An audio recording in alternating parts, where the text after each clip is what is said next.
Welcome back to the channel and thank you for joining me on another road trip. If you're new here, this channel is all about real-world driving experiences, dashcam journeys, scenic highways and practical route insights, all presented in a way that gives you realistic feel of the road before you actually plan your own trip. What makes this series different is that we usually present the footage at higher speed, in this case at 20x, so that you can quickly experience the complete route while still getting a clear sense of the road conditions, traffic patterns, terrain changes, and interesting points along the way. This format is especially useful for road trip lovers, frequent highway travelers, and anyone planning a drive who wants to know what to expect before heading out. Today's journey is a very special one. We are heading from Electronic City Phase 1 in Bangalore to Ooty. It's one of those classic South India road trips that combines city roads, expressways, intercity highways, wildlife stretches, ghat sections, and finally the cool hill station atmosphere of Ooty. This route is not just a drive, it's a gradual transformation from urban Bangalore traffic to open highway cruising, from flat roads to forest corridors, and then from plains to steep mountain climbs. So in this video, I'll walk you through the journey chapter by chapter, starting from Electronic City, moving through Mysore Road, the Mysore corridor, the expressway, the diversion toward Nanjangud and Gundlupete, the Bandipur and Masinagudi stretch, the Hairpin bends, and finally the beautiful arrival in Ooty.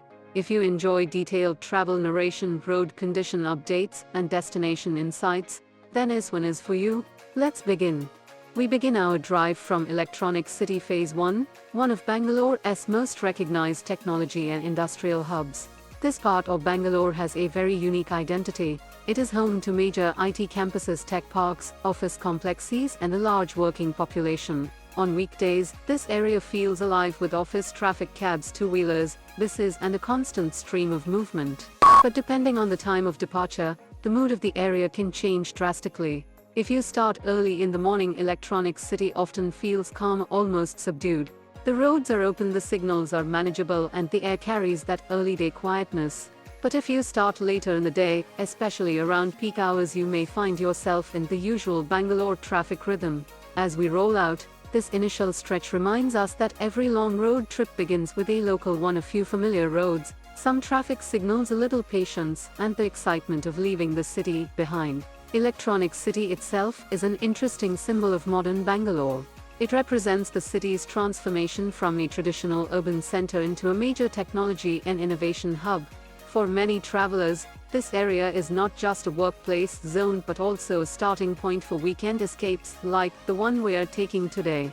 From here, the real journey begins. As we move on to Mysore Road, the driving experience changes immediately. Mysore Road, or the Bangalore Mysore infrastructure corridor, was developed to help decongest city traffic and provide a faster bypass across key parts of Bangalore.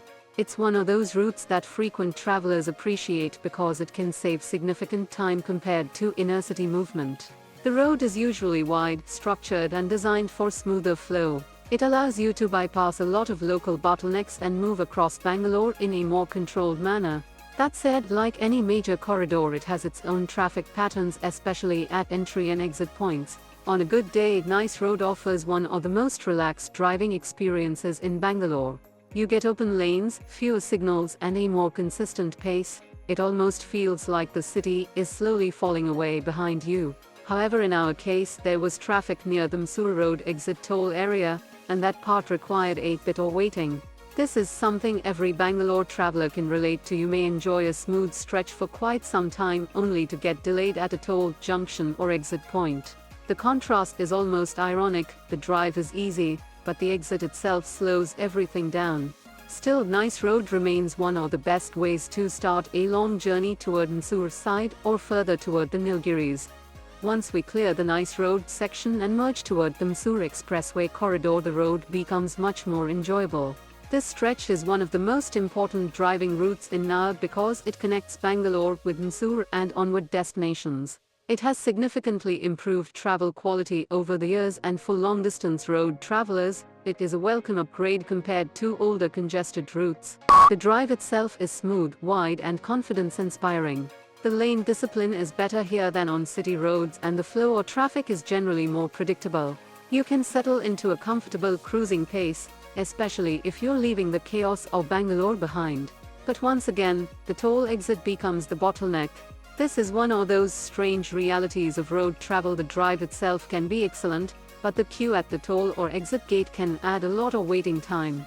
In our case, there was a noticeable delay at the toll exit, and the waiting was long enough to test patience. One small practical tip that came in handy here: if your FASTag is not being recognized properly, sometimes a quick turn on of the wipers can help if the issue is due to water, dust, glare, or signal read problems at the windshield area. In my case, it worked and helped avoid the hassle of manual entry through the toll staff. This is not a guaranteed fix in every situation, of course, but if you've ever had a temporary FASTag recognition issue, small practical tricks like this can save time and frustration. It's one of those road trip lessons you only learn by being on the road often. After crossing the Bangalore Mysore Expressway section, the route begins to feel more regional, scenic, and layered with local character. We continue toward Nanjangud, a town known for its historical and religious significance. Nanjangud is often called the Dakshina Kashi because of the famous Srikanteshwara temple, one of the most respected Shiva temples in Nara. The town has long been an important pilgrimage center and has deep cultural roots. From Nanjangud, the road moves through Bangalore and then toward Gundlupete, which serves as a gateway town before entering the forested and hill regions. Gundlupete is often seen as the point where the landscape starts transitioning. The flat plains begin giving way to more open natural areas and greener surroundings. This part of the route is especially interesting because you begin to feel the shift not just in geography, but in atmosphere. The road becomes more relaxed, the traffic less urban, and the scenery more rooted in nature. From Gundlupete, the journey leads toward Bandipur. This is one of the most important ecological zones in South India.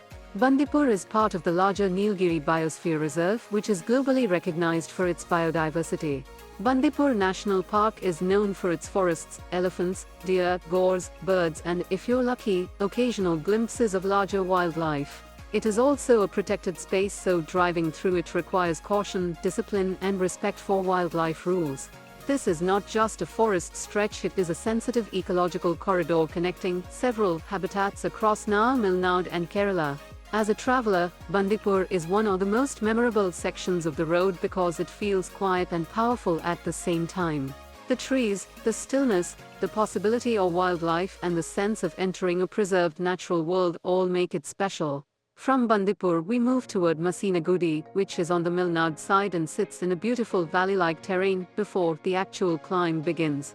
Masinagudi is often remembered for its forested roads, occasional elephant corridors, and the overall transition into the Nilgiri Hill Zone. It's also a destination in its own right for those who enjoy jungle stays, nature resorts, and peaceful escapes. By this point the drive starts to feel like a full journey through different worlds: urban Bangalore, highway Nara, pilgrimage towns, forest corridors, and finally the hill approach. As we move through the forest stretches between Bandipur and Masinagudi, it's worth taking a moment to understand just how important this region is. This is not just a scenic route between two destinations. It is part of one of the most ecologically sensitive forest corridors in South India. The Bandipur Mudumalai Wayanad Nagarholi landscape forms the crucial wildlife zone that supports elephants, deer, gores, monkeys, wild boars, leopards, and countless bird species. Bandipur itself was once a former hunting reserve under the Mysore rulers and later came under formal protection during the 1970s, when it was declared a national park as part of India's growing wildlife conservation movement. Over time the area became one of the most important tiger reserves in the country. The forests here are part of the larger Nilgiri Biosphere Reserve, which is internationally recognized for biodiversity. The Nilgiris are not just hills, they are an ancient ecological system with a mix of tropical forests, grasslands, river valleys, and mountain slopes.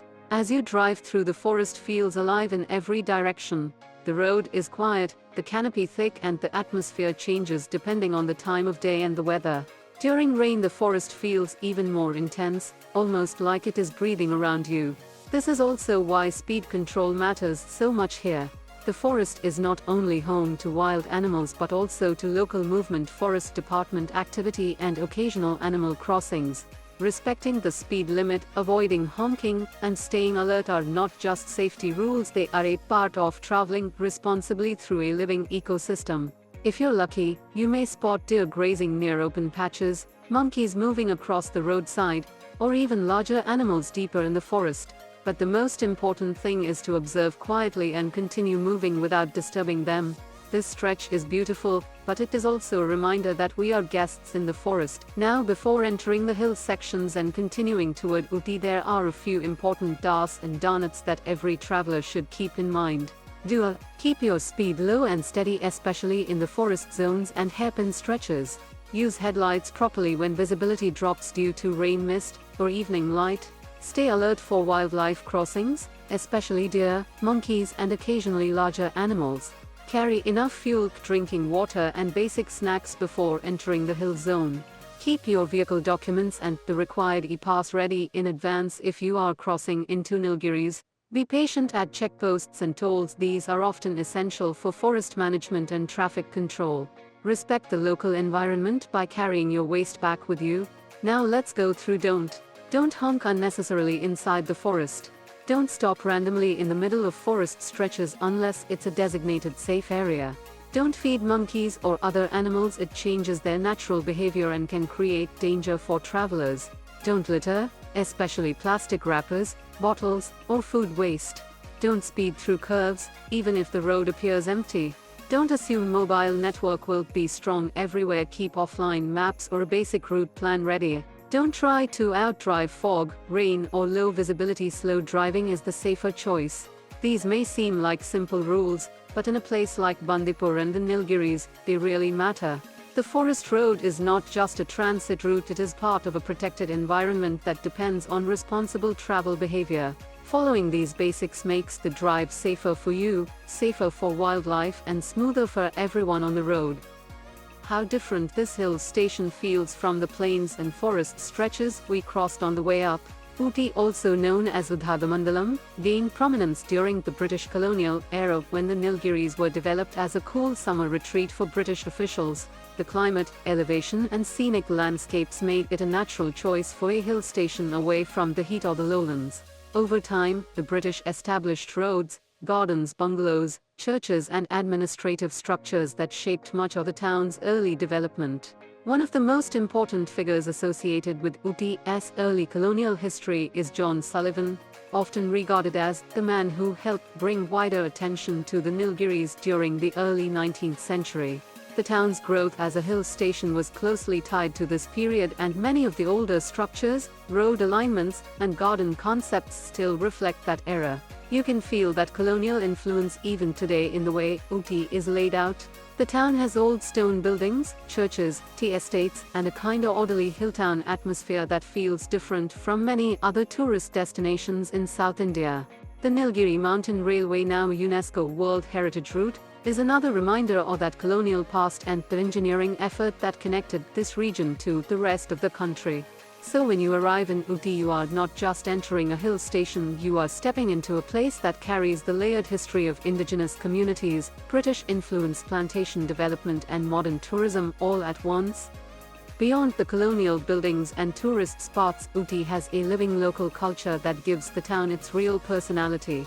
The Nilgiris have long been home to indigenous communities such as the Toda, Kota, Kurumpa, Irula, and Badaga people, each with its own language, customs, and way of life. These communities are deeply connected to the hills and have lived here long before Ooty became a tourist destination. The Toda people, in particular, are known for their distinctive dairy traditions and unique barrel-shaped huts, which remain one of the most recognizable cultural symbols of the Nilgiri region.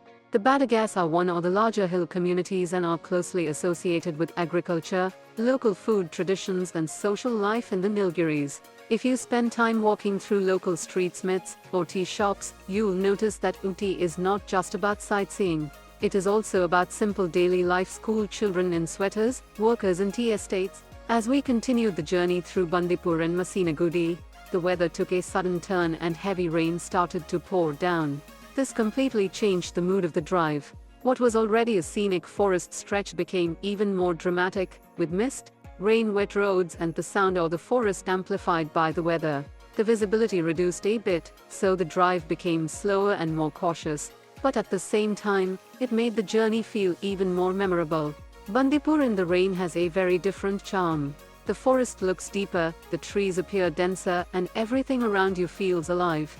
The road gets slick, the wipers work harder, and the sound of the rain against the windshield becomes part of the experience. And then, in the middle of all this, we were lucky enough to spot some wildlife on the way. We saw deer moving through the forest side, and a few monkeys near the roadside trees. These small sightings may sound simple, but on a forest drive like this, they add a lot to the journey. They remind you that you're moving through a protected ecological zone, not just another highway.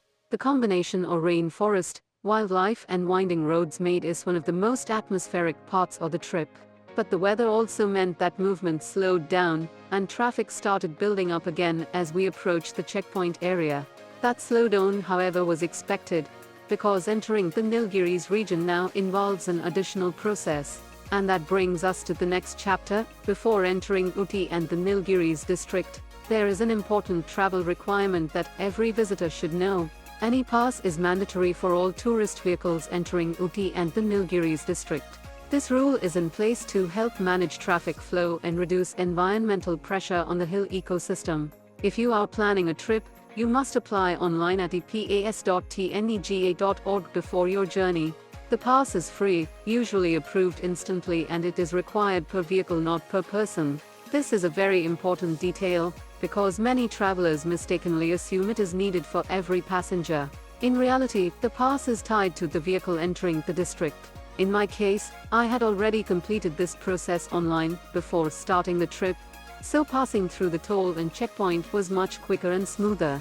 That made a big difference, especially because the roads were already getting busier and the weather had slowed traffic down. If you're planning the same journey, I would strongly recommend completing the e-pass in advance so you don't face unnecessary delays at the entry point. It saves time, reduces stress, and helps you move through the toll area without confusion. So if you're driving to Ooty, this is one of the most practical things to take care of before you leave home. Now comes the most iconic and exciting part of the drive, the climb to Ooty through the 36 hairpin bends. This section is famous for a reason. It is one of the most recognized kart road experiences in South India. These bends are not only numerous but also steep, winding, and incredibly scenic. As you start climbing, the road narrows, curves become sharper, and the vehicle begins to gain elevation quickly. Each bend feels like a step upward into another climate zone. The 36 hairpin bends are not just a driving challenge, they are part of the identity of the Ooty journey. For drivers, this stretch demands concentration and patience. You need to maintain controlled speed, use the right gear, and be cautious while taking turns, especially if the road is damp, foggy, or crowded with vehicles going both ways. The reward, however, is excellent. With every bend, the views open up a little more. You get to see the valley below, the forest-covered slopes, the winding road behind you, and the shift in air temperature as you gain altitude. This is the kind of section where the road itself becomes the experience. You can almost feel the altitude change, the cooler air, and the slower pace of life as you approach the hill station. The climb is also a reminder of how geography shapes travel. Ooty is not just another destination, it sits in terrain that requires deliberate access, and that's exactly why the journey feels so satisfying when you finally reach the top. And finally, after all those roads, bends, transitions, and climbs, we reach Ooty, officially known as Udhagamandalam. Ooty is one of India's most well-known hill stations and has long been a favorite among travelers from Tamil Nadu, Kerala, and beyond. Historically, Ooty became prominent during the British colonial period, when it was developed as a summer retreat because of its cooler climate. The British found the Nilgiris ideal for escaping the heat of the plains, and over time Ooty developed into a structured hill settlement with gardens, cottages, roads, and a more European-style hill town layout. Today Ooty is loved for its climate, tea gardens, viewpoints, lake, botanical garden, and general old-world charm. Some of the popular things to do in Ooty include angle visiting Ooty Lake, which is one of the most famous attractions and a good place for boating and walking. Angle exploring the government botanical garden, known for its landscaped beauty and plant diversity. Angle taking a ride on the Nilgiri Mountain Railway, which is a UNESCO World Heritage listed mountain rail line and one of the most scenic train journeys in India. Angle visiting Doddabetta Peak, the highest point in the Nilgiris, any great viewpoint.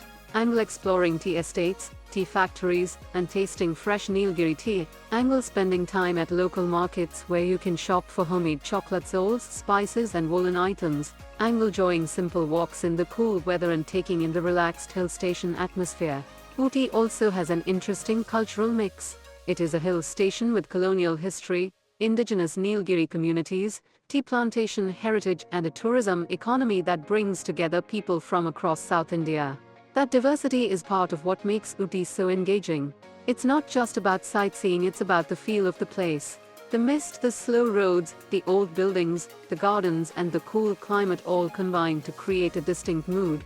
If you stay here longer, you can also explore nearby places like Coonoor Lambs Rock, Sims Park and Dolphin's Nose, depending on how much time you have. That brings us to the end of this journey from Electronic City Phase 1 to Ooty.